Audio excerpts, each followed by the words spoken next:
Assalamualaikum warahmatullahi wabarakatuh. Ila hadratin Nabil Mustafa Rasulillahi sallallahu alaihi wasallam wa ala alihi wa azwajihi wa dzurriyyatihi wa qurabatihi wa ahli baitihi wa ashabil kiram wa ila jami'il anbiya wal mursalin wal awliya wa syuhada wa salihin wa tabi'in salihin ila yaumiddin, khususan ila jami'i masyayikhi ila muntahum wa ila abaina wa ummatina wa azdatina wa masyayikhina wa auladina wa azwazina wa dzurriyyatina wa ahli baitina wa jami'i man tabi'ana, khususan ila jami'il arwah fi hadhil majlis wa ghairuhum syai'ulillahi lana wa lahumul fatihah.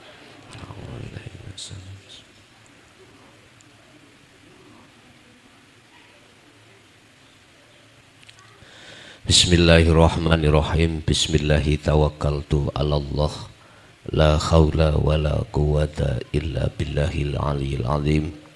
Asyhadu an la ilaha illallah wa asyhadu anna Muhammadan abduhu wa rasuluh. Allahumma salli wa sallim wa barik alaihi wa ala alihi wa ashabihi ajmain, amma ba'du. Hadratil kiram, para kiai, sesepuh, bini sepuh, tokoh masyarakat, tokoh agama, wabil khusus semua jemaah baik yang ada di Tambak Wedi maupun di Beronggalan, yang pada malam hari ini kita masih diperkenankan Allah bertemu dan bermuajah dalam rangka kita ta'lim muta'alim, yang untuk malam hari ini kami akan membahas tentang beberapa makom dan makom kita ada di mana. Ada beberapa makom pada diri manusia yang makomnya ruhaniyah itu kita nanti ada di makom apa. Jadi nanti bisa akan mengevaluasi saya mestinya makomnya itu di mana dan kemana. Bapak Ibu hadirin jamaah rahimakumullah. Ada 3 makom pokok di sini terhadap ruhaniyah manusia di dunia ini. Pertama, di sini ada makom muhadharah atau makom umum.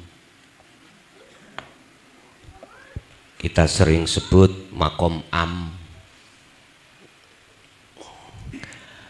Makom muhadharah niku makom kasunyatan dunia ini. Di dalam makom muhadharah ini manusia jasmani dan rohani ada yang mata ruhaniyahnya itu masih belum bisa masuk dan bertemu Allah, belum bisa. Ini nanti yang disebut ahli hijab. Cuman matanya bisa melihat apa isi di muhadharah dunia ini, bisa melihat orang lain, mata zahirnya, bisa melihat makhluk-makhluk yang bersifatkan kasar ini. Cuman ruhaniyahnya, basirohnya, mata hatinya itu belum bisa melihat sesuatu yang halus di belakang atau di dalam alam muhadharah niki, makom muhadharah. Tapi akal itu beriman dan percaya kalau dunia dan seisinya di dalam muhadharah ini ada yang menciptakan. Ada yang menciptakan. Dalam bahasa Islam disebut Allah. Bahasa agama Islam menyebutnya lain-lain. Tetapi basirohnya itu belum bisa melihat yang menciptakan ini, sedangkan yang menciptakan ini juga ada di muhadharah. Di muhadharah. Laksana saya meminum kopi. Saya tidak bisa merasakan rasanya kopi disebabkan karena saya belum mau mengangkat kopi tak minum. Tapi katanya kopi itu rasanya gurih, pahit atau gurih. Tapi belum kami angkat. Masih katanya. Iku laksana seperti itu. Lah barang siapa saat di dunia ini belum bisa basirohnya itu melihat Allah di muhadharah ini, kok mereka itu sudah ketututan, bahasa Indonesia ketututan, ibu apa? Kedahuluan meninggal, maka disitulah Allah katakan wa min waraihim barzakhun, akan dimasukkan rohaniah itu alam barzah, alam yang amat gelap, alam sebagai pembatas antara alam dunia dan alam akhirat. Ini golongan-golongan yang ada di makom muhadharah, banyak yang seperti ini. Dua di dalam makom muhadharah ini Bapak Ibu, ada golongan itu basirohnya, mata hatinya itu sudah bisa menembus di dalam kehalusan alam muhadharah yang nanti kami sebut sebagai alam musyahadah. Nanti lebih lengkapnya di makom pokok yang nomor 3. Makom di mana ruhaniyah sampeyan itu bisa masuk di dalam zona yang paling halus yang Allah katakan inni wajjahtu wajhiya lilladzi fataras samawati. Dia bisa masuk dan bertemu Allah di dalam penguasaan langit dan bumi. Ini hanya para kekasih Allah. Hanya para kekasih Allah. Sekalipun jasmaninya masih ada di muhadharah alam dunia, tapi ruhaniyahnya itu sudah bisa tembus di dalam alam musyahadah. Biasanya ini mereka itu masuk di golongan surat Ali Imran ayat 31. Beliau-beliau itu mengikuti jejaknya Rasulullah Shallallahu Alaihi Wasallam. Tidak hanya beliau itu mengikuti sistem hukum syariat saja, tetapi dia juga rohaniyahnya mengikuti sistem hakikiyah, hakikat untuk menuju makrifat datang pada Allah. Bon, itu alam muhadharah. Jadi alam muhadharah itu ada dua golongan. Satu, ruhaniyahnya itu disebut ahli hijab. Dia ruhaniyahnya tidak bisa masuk di dalam halusnya makom muhadharah ini. Tak bisa. Apa akibatnya? Ketika saat ruhaniyah itu digolongkan Allah sebagai ahli hijab, Bapak Ibu, ruhaniyahnya pasti berimannya terhadap sesuatu yang halus di situ, yang kami sebut hidup itu. Imannya di situ. Satu contoh, ini kan Rafa PK kena lagi. Ini yang masa sekarang itu kan masanya rendeng toh Pak ya. Apa rendeng itu? Musim hujan. Oke. Musim hujan itu rentan ketika saat yang namanya air hujan terlalu tinggi, itu biasanya akan membawa satu dampak. Apakah banjir?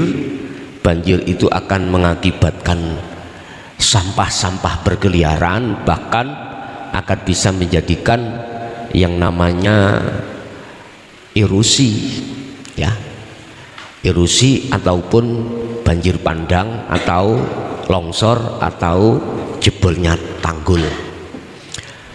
Orang-orang yang rohaniahnya itu belum bisa melihat Allahnya di situ, pasti beriman yang menjadikan kondisi rusak itu adalah air bah atau air banjir lah, begitu toh, mesti begitu.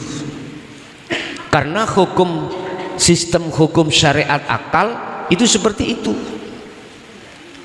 Sebab akal menerima kalau tidak ada banjir, nggak mungkin sampah meluap, nggak mungkin ada erosi, nggak mungkin adanya longsor, nggak mungkin adanya tanggul jebol. Akal bicara.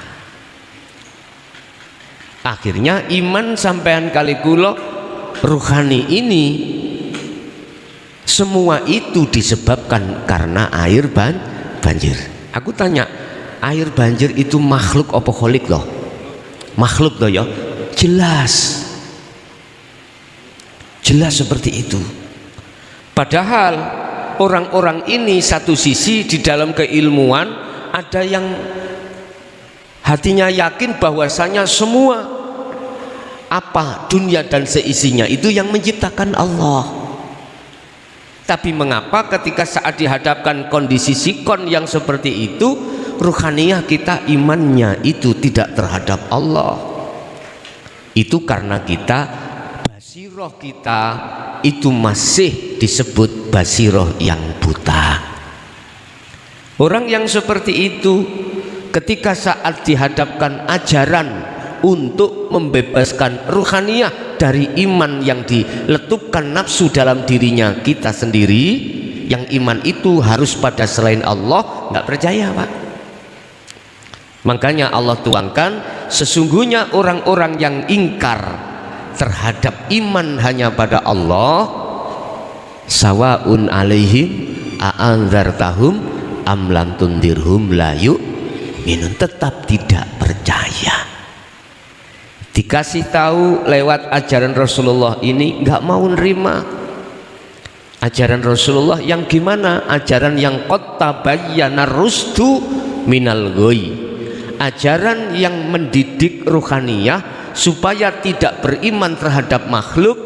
Air tadi biar beriman pada Allah, mereka tidak mau. Akhirnya apa? Khotama mongko ngunci sapa Allahu Gusti Allah ala kulubihim ing atase pira-pira basiroh mata hati mereka, dikunci, ditutup. Lah Allah nutupi dengan apa? Dengan air itu tadi, air banjir. Akhirnya mata hati kita melihat airnya, imannya hanya pada air.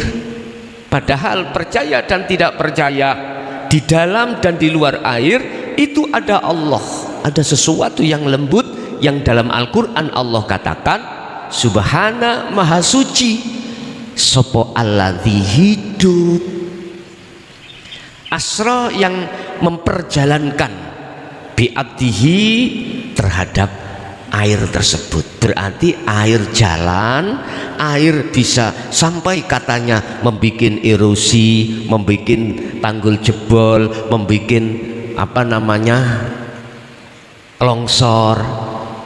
Di situ adalah Allah. Mohon maaf, ingat di dalam kitab Hikam Syekh Ibnu Athaillah mengatakan al-haqqu laisa bimahjubin. Allah itu sebetulnya tidak bisa ditutupi dengan sesuatu.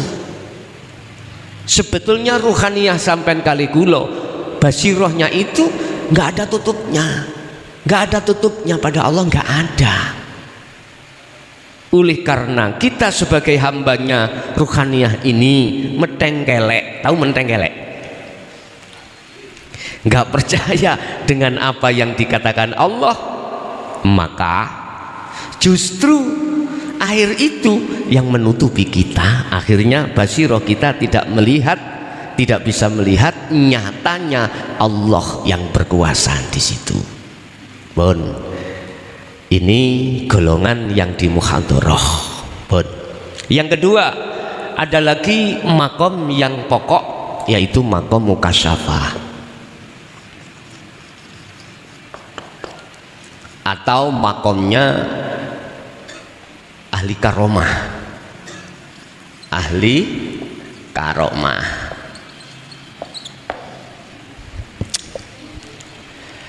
Makom ahli karomah itu Bapak Ibu, biasanya beliau-beliau itu punya aurat, wirid, basa Jawa iku mantra, montro, ya.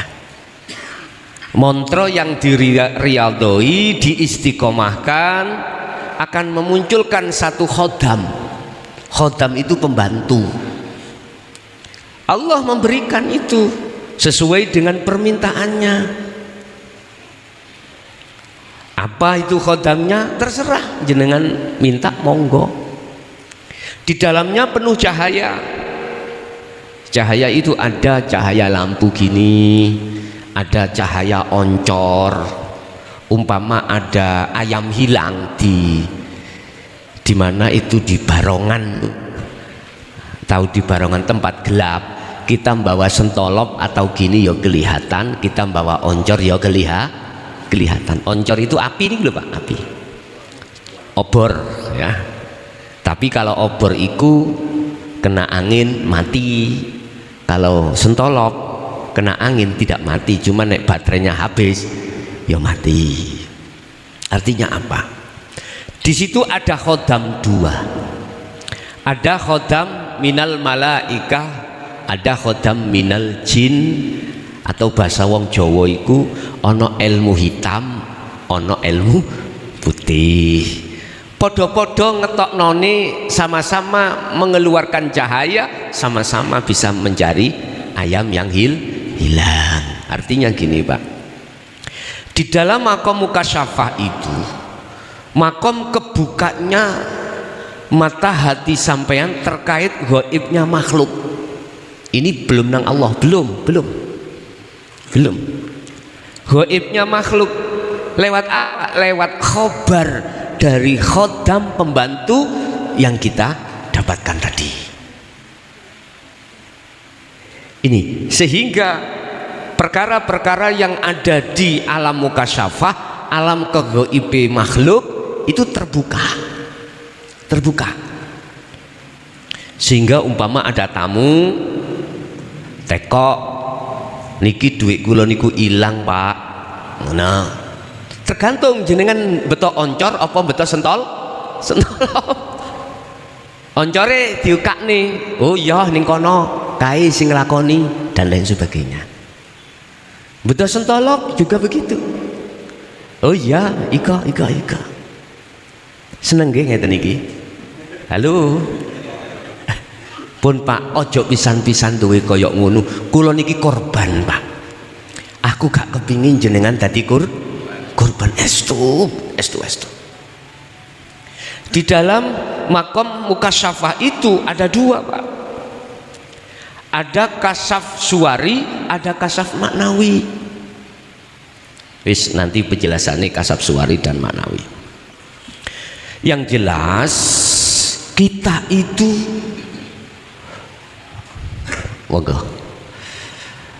ruhaniyah kita itu diberikan Allah satu karomah lewat khodam apapun, disebabkan karena kita punya aurat yang selalu kita riyadhoi, kita wadifahkan, kita istiqomahkan. Makanya barang siapa yang riyadhah istiqomah, munculnya karomah. Di dalam karomah ini, di dalam makom mukasyafah ini, tidak hanya bisa menerangi petik yang ayam yang hilang tok, enggak. Ruhaniyah sampai nanti akan diberi kabar oleh Allah, ngizini terhadap khodam itu terkait bla bla bla bla bla. Contoh, di dalam alam kasaf niku ada istilah alam malakut ya. Jadi jenengan ini secara ruhaniyah basiroh jenengan ini bisa melihat para malaikat. Tik kemeliwer tahu.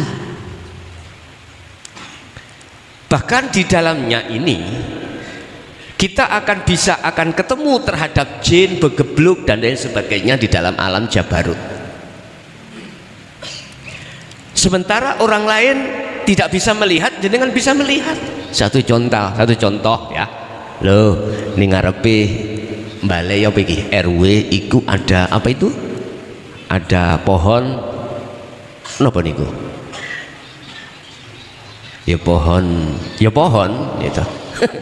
Lah, di situ ada kegaibane muka syafa makhluk, ono kerise, roh ngoten niku. Tahu. Di rumah ini ada pengganggu jin, anak kecil boleh newangisai, tahu. Dan atau ditimbulkan dari tamu yang akan datang, itu jenengan tahu. Tamunya membawa apa maksud, Allah ngijini terhadap karomah itu, mengkhabari jenengan bahwasanya tamu itu duweni maksud arepe curhat, bojone iku ora mulih tidak pulang alias minggat. Belum ngomong jenengan itu sudah ngomong. Makanya lah jadi orang laki-laki ojo kereng-kereng, jangan marah-marah, biar istrimu tidak kaget lah kira-kira jenengan. Kaget. Loh, orang ini sudah tahu lah, berarti iki wali lah gitu toh. Umumnya gitu. Padahal Allah sudah katakan ciri daripada wali enggak seperti itu. Ala inna auliya Allah la khaufun alaihim walahum yahzanun. Memang ada wali yang dibonusi Allah, kasaf itu ada, tapi tidak akan menutupi ruhaniyahnya pada Allah. Akhirnya disimpulkan masyarakat umum yang tahu sesuatu dalam hati hanyalah Allah utawa wali. Innallaha ya'lamu ma fis sudur. Sesungguhnya Allah itu tahu di dalam isi hati, termasuk kekasihnya. Disimpulkan gitu. Padahal ini masih salah. Ini masih ada di alam mukasyafah. Dan atau ahli kasyaf ini Bapak Ibu, ahli kasyaf ini akan bisa mengetahui dari sebab Allah mengizinkan khodamnya itu sesuatu yang akan terjadi. Kita orang yang di muhadharah, wah bangga nggih, wih hebat lah ngeten nggih, hebat. Dilu ungkas, iki arepe banjir jam segini tahun segini. Besok 2004 ini presidennya iki wong iku lemu dan lain sebagainya. Kok ngomong kurung enggak lemu loh, padahal belum terjadi. Nah ini penggaweane, apa penggaweane? Pekerjaannya orang ahli kasyaf itu seperti itu Pak. Jenengan jangan heran, Allah mengizini terhadap khodamnya itu. Khodam itu pembantu Pak ya, pembantu secara rohani. Kita nggak tahu Pak, iku urusannya ambek gaib kok mboten jasmani. Sama umpama jasmani nggih ana khodam iku, umpama kula dadi bupati, khodamku nggih ajudan-ajudan itu. Iku khodamku, dikasih tahu, Bapak besok acaranya gini, bertemu dengan iki jam segini, agendanya besok. Ajudan kan ngoten Pak ya, ajudan iku kasih jadwal, bupati ini tinggal oke ngoten tak. Sama sebetulnya dengan ini. Ajudan ngomong, ada tamu kan mesti nang ajudan dulu Pak. Apa tujuanmu, dari mana asalmu, terus mau ketemu bupati untuk apa? Dijelasno. Ada buku, istilah buku tamu. Guys, nggak boleh iki bertemu langsung. Ajudan yang moro, Pak ada tamu gini, tujuannya gini. Akhirnya bupati teko, akhirnya ngomong, ngeten. Nah, tidak jauh dengan di dalam kasyaf itu Pak, seperti itu khodam itu. Tergantung jenengan milih khodam iku nggawa cahaya dari obor apakah dari lampu, terserah. Dari malaikat apa dari jin, terserah. Dan itu sudah tertuang di dalam kitab Mambaul Hikmah Pak. Tapi ojo dilakoni ya. Ojo nek jarku ojo, wis cukup kula mawon saya sendiri menjadi korban. Jangan sampai ada korban berikutnya. Bahkan Pak nyun sewu, takdir yang akan terjadi itu Allah kasih tahu kadang-kadang. Apalagi umumnya waktu tahun 2000 itu tren-trennya togel lah, ngerti nah. Wis besok jedulan Senin khodami ditutup piro ngoten. Wis metu Pak, nggih ditutuke iya petang kok ngoten niku. Ya wis. Terus kami mensiasati biar enggak terang-terangan, misale iku mang munculi 21 jadi nang tamu ngomong ngeten, awakmu sedina suwengi kudu salat ojo bolong. Iku isyarah kadang-kadang ya, isyarah. Padahal satu hari satu malam berapa rakaat Pak? 17 ya? Maksudnya 17 tapi gak diomongkan 17. Kamu satu hari satu malam jangan bolong salatmu, salat wajib. Lah wapi nggih Pak? Diisyarah nang ngono nek umpama kalau tamu itu nangkap lho. Salat iku piro? Lah ngoten nggih? Lah wonten kitabe nggih ya? Kitabe. Tidak mesti. Iku kok ngomong salat. Oh iki 17 rakaat. Oh 17. Terus akhirnya mulih-mulih mang wis iso ngramas ana omah. Delok bukune gak 17 Pak. Wong salat piro? Terus piro Pak wong salat Pak? Kitab apa jenenge? Wawe ngono. Oh. Akhirnya ketika saat jedulan datang, masalah maksudnya 17 goblok sing aku. Nah, kadang-kadang seperti itu ya. Moro maneh datang lagi ngoten. Tuwuk Pak ngene iku kula niku nyambleki wong tuwuk dhisik niku. Seperti itu. Subhanallah ojo. Wis. Ojo dijaluk, ojo dilakoni, tetapi nek diwenehke engko trimon. Ojo njaluk tapi nek diwehke Allah ya trimon ojo nolak.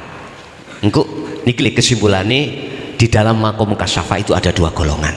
Wis sepintas makom mukasyafah itu ada keterangannya adalah sesuatu yang gaib itu dibukakan Allah terhadap jenengan. Ya, orang lain tidak tahu tapi jenengan tahu disebabkan dikhabari oleh si khodam itu. Wis tergantung jenengan iki amaliyaiku apa terserah pun. Kita masuk pada alam kasyaf mukasyafah, makom mukasyafah itu ada dua Pak. Ada golongan kasyaf suwari dan kasyaf maknawi. Ya, di sini ada dua, kasyaf suwari dan kasyaf maknawi. Apa kasyaf suwari itu? Kasyaf di mana ruhaniyah sampean basiroh iki ketutup oleh makhluk bangsa gaib tadi, akhirnya ruhaniyah tidak bisa melihat hidup atau Allah yang mengendalikan di situ. Berarti gak jauh berbeda dengan alam muhadharah. Ahli hijab itu di situ.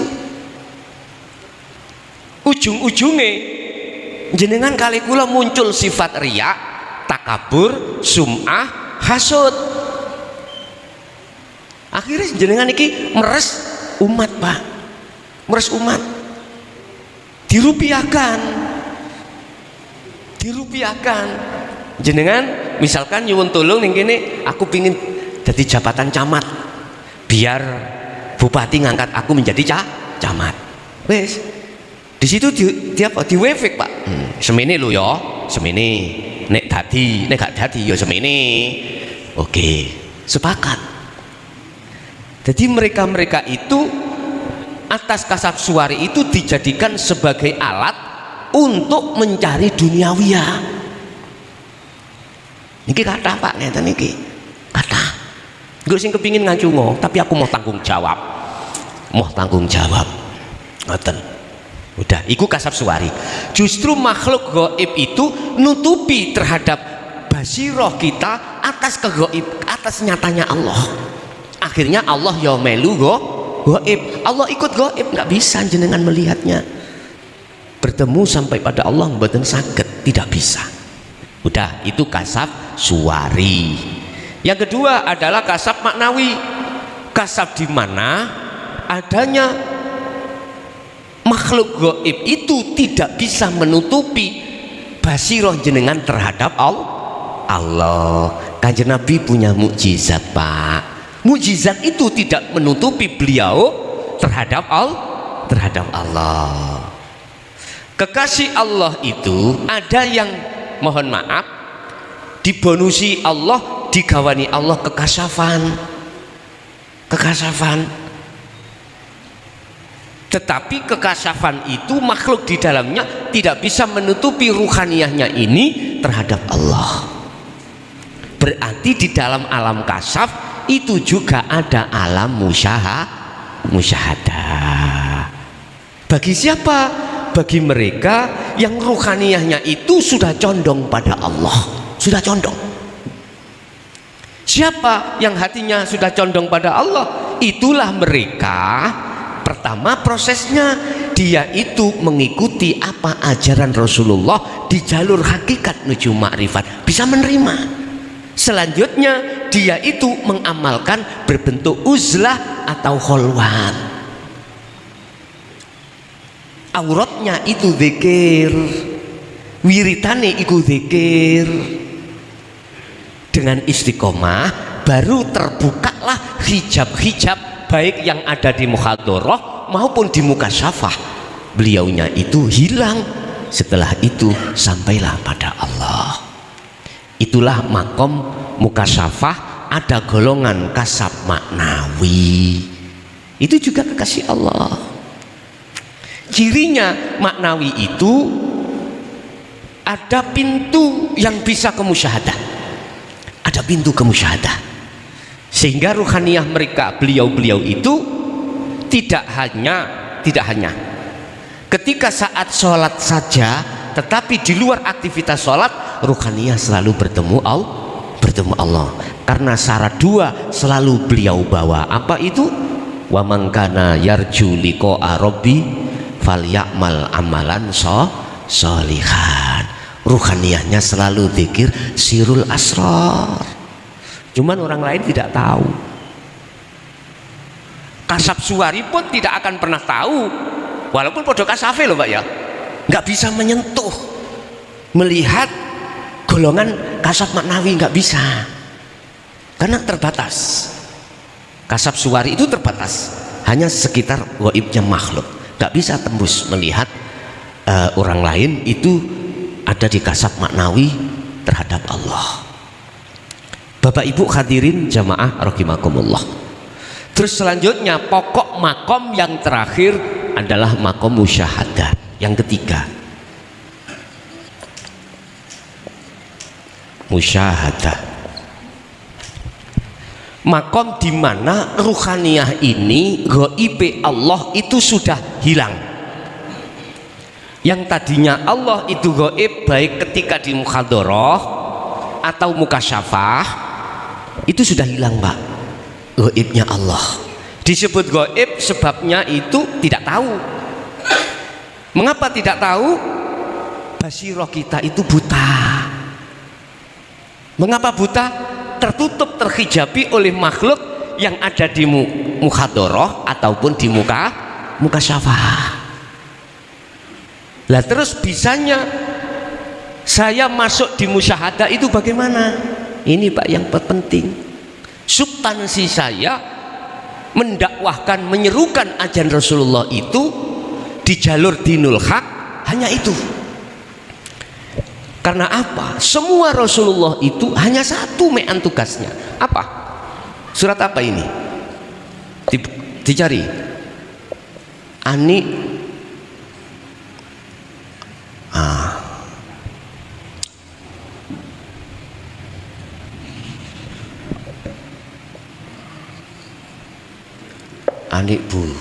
Anik budullaha wastanibu taghut. Surat apa? An-Nahl ayat 6 36. Semua Rasulullah itu baik Nabi Muhammad sampai ke atas ditugaskan Allah itu gelaran iki anik budu podo bali roh iku menyang Allah. Iman konteksnya nyembahe mung datang Allah, berarti konteksnya iman harus pada Allah, tidak boleh pada air tersebut. Atau boleh saya katakan anik budullah ruhaniyah harus makrifat pada Allah. Tapi syaratnya harus wajtanibu at-taghut, harus meninggalkan iman selain Allah.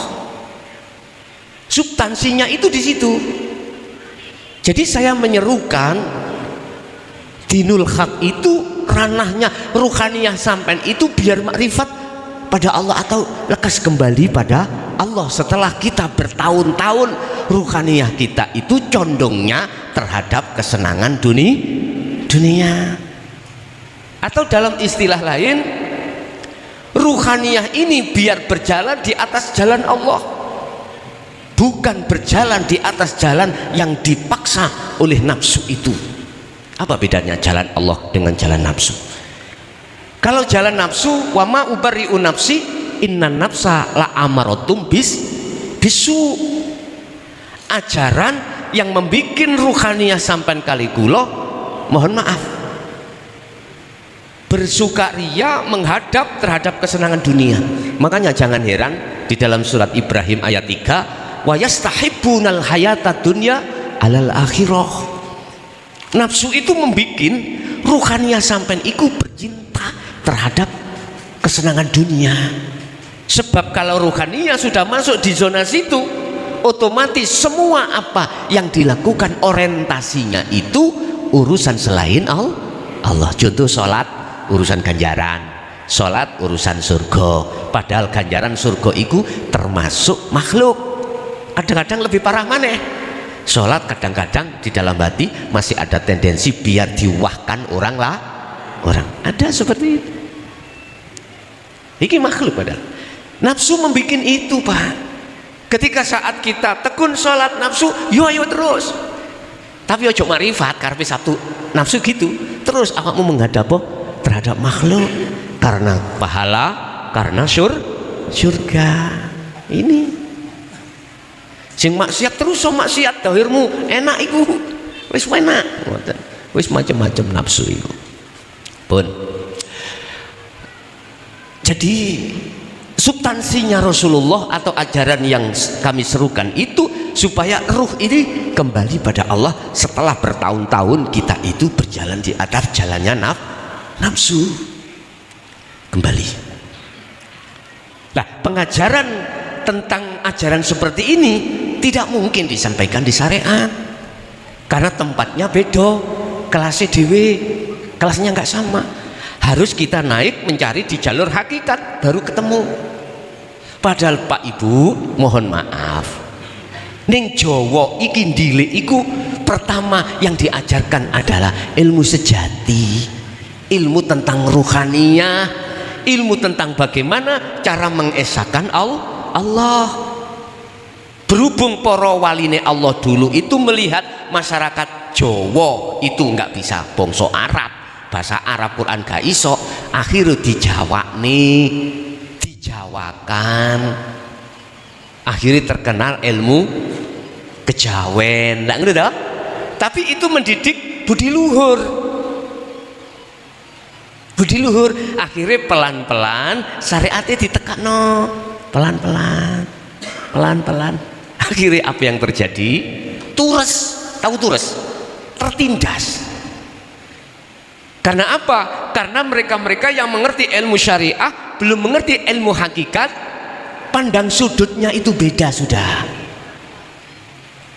Sebab hukum syariat itu membentengi jasmani atau mengatur jasmani habluminan nas ini, sedangkan ilmu sejati, ilmu tauhid membenteng rohani.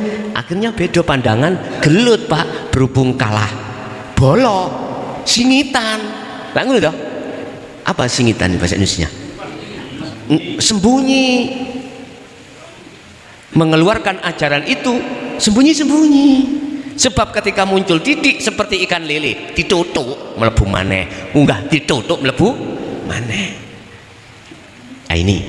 Lah biar ini muncul lagi, biar ini berkembang lagi, maka Allah sengaja menurunkan surat Al-Baqarah ayat 238 juga terhadap surat Al-Anbiya ayat 25, surat Toha ayat 14 menjelaskan khusus tentang dinul haq. Bahasane dinul haq, tidak apa Islam sejati, bukan bahasa Jawa kejawen, enggak ditutup maneh nek kejawen. Akhirnya dinul haq huwallazi arsala rasulahu bil huda wa dinil haq, ai dinut tauhid. Niku agama yang mendidik ruhaniyah supaya ruhaniyah itu menjadi ruhaniyah yang berbudi luhur. Wis bahasane bahasa Quran kabeh akhirnya diterima di tingkatan kita yang ada di syariat, sebabnya sumbernya ambil dari Al-Quran. Apakah kejawen itu tidak ambil dari Quran? Quran Pak, cuman di Jawa nih. Wis contoh, sampean ngerti topo itu ya, topo bahasa Jawa nih lho, topo iku sama dengan pengertiannya uzlah, sama kholwat, zuhud bahasa Quran sama. Cuman berhubung kita yang masih ada di syariat, wis pokoknya gak bahasa Arab Quran moh keliru. Ngoten wis mekeng koyo ngono iku Pak, kebanyakan. Akhirnya ana wong ngomong topo disalahno. Dulu Pak ngomongnya dudu Allah, ilate wong Jawa iku angel Allah. Lah ngono to? Gusti Allah. Lah yang sing fanatik dengan syariat, kalau Allah keliru iku nggone wong Nasrani. Lah gitu to. Allah sing bener. Pak nyun sewu, ilate wong biyen iku budel-budel ngomong Allah iku gak iso Allah. Diuri bismillahirrahmanirrahim gak iso, bese meleh. Loh, nyun sewu. Hal itu memang terjadi pada saat itu. Lah ketika itu muncul di era sekarang, nggih ditutup Pak. Laksana iwak lele arepe munggah ditutup mlebu maneh, ditutup mlebu maneh. Akhirnya ya napa Pak? Nggih pun Allah menurunkan utusannya. Akhirnya membawa dinul haq, bosot dikeluarkan dinul haq ini yang orientasinya dari Al-Qur'an. Akhirnya banyak di antara golongan ahli syariat yang sadar Pak, sadar. Asalnya itu mencak-mencak, nggak mau. Tapi ketika lama-lama beliau sadar, iya ya, air seperti itu kalau nggak digerakkan Allah ya nggak bisa jalan. Wah, ini bagaimana? Akhirnya mencari Pak, mencari mukobalah atau referensi pemahaman. Akhirnya tenggone Mbah Yai kebuka. Akhirnya jawab ya apa? Oh iya gak salah wong Jawa biyen omongane mbahku biyen ngono Akhirnya kata Bapak Ibu hadirin, kita kembali ke maqam musyahadah. Allah sudah tuangkan, sudah mengenas bagi golongan yang ketika saat di dunia itu tidak mau menerima ajaran dinul haq, itu disebut innalladzina kafaru sawaun alaihim a'andartahum am lam tundirhum la yu'minun. Sesungguhnya orang-orang yang ingkar terhadap ajaran Allah lewat Muhammad ini, dikasih tahu atau tidak, diperingatkan atau tidak, tetap dia itu tidak percaya. Nggak percaya. Karena apa? Karena ruhaniyahnya itu terkuasai oleh sifat basariyah. Ruh Allah kasih sandingan dua, sifat basariyah dengan sifat basiroh Pak. Di dalam sifat basariyah itu ada nafsu nafsiyah, yang dua ada nafsu amarah. Basiroh ini juga ada dua, dulur dua, satu lawamah, dua mutmainnah. Mainah. Basariyah ini Pak ngajak elek, ngajak iman terhadap selain Allah, yaitu kesenangan dunia. Ruh ini dipaksa oleh wong loro niki lho, sing gaplek iki ya. Niki. Iki ngarahna ruhaniyah umpam biar bercinta, berkasih mesra, anik budunya itu tidak pada Allah tapi togut. Lah, basirah kebalikannya.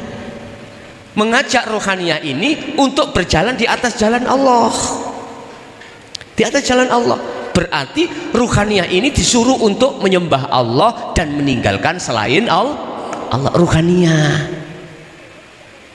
Niki, setiap diri manusia pasti akan seperti itu Pak. Dikasih Allah seperti itu. Lah, golongan-golongan yang di situ ruhaniyahnya itu terkuasai sifat basariyah masuk dalam surat Al-Baqarah ayat berapa tadi? 6 atau berapa itu? Innalladzina kafaru niki lho. Sawaun alaihim 4 atau 6. Nggak sampai tinggal lagi. Terus ayat, jikalau kau tetap tidak percaya dengan adanya dinul haq, khatamallahu ala qulubihim wa ala sam'ihim wa ala absarihim gisyawatu walahum adzabun azim. Tak tutup. Jadi ruhaniyah sampai kali kula basirah ini ditutup dengan basariyah. Lewat apa? Ya tergantung poksi kita. Kalau saya alim berarti dengan ilmu yang menjadikan saya alim.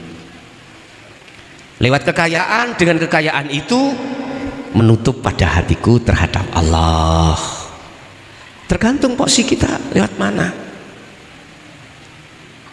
Terus di situ gisyawatu walahum lan iku tetap kedue mereka adzabun utawi siksa azimun kang agung. Ning dunya wis ketok, sudah kelihatan kita disiksa Allah. Bagaimana? Oke, kita walaupun sugih, kita akan ketakutan kehilangan sugih. Kita punya kehormatan Pak, disebabkan karena ilmu kita, otomatis masyarakat semua menghormat kita. Ketakutan kita kehilangan kehormatan. Bentuk ketakutan kita itu tersiksa Pak. Tersiksa hati ini. Karena kehormatan, kekayaan dan apapun itu adalah sebuah hijab, sebuah tutup yang ada pada hati kita. Kalau ada di golongan ini bentuk siksa, apalagi setelah kita meninggalkan dunia. Subhanallah. Ini yang menjadikan kita masuk alam barzah itu disebabkan ketika di dunia ini kita belum lepas dari ini. Apa sih barzah itu? Dinding Pak. Maknanya barzah itu dinding yang tebal sebagai pemisah antara alam dunia dan alam akhirat. Artinya kesenangan duniawiyah itulah yang membarzah kita, menutupi ruhaniyah kita pada Allah. Barang siapa saat di dunia belum roboh barzahnya, dipastikan ketika dia meninggal wa min waraihim barzakhun, pasti kita akan dimasukkan alam barzah. Makanya munculnya malaikat Israel itu sebabnya ya karena ruhaniyah kita masih terhijab. Israel niku malaikat itu lah makhluk toh Pak ya, makhluk. Sehingga malaikat Israel sing jabut nyawane wong kuwi mau anggite genah-genah enggak diocok-ocok Pak. Maksudnya diocok-ocok ya karena duniawi mau.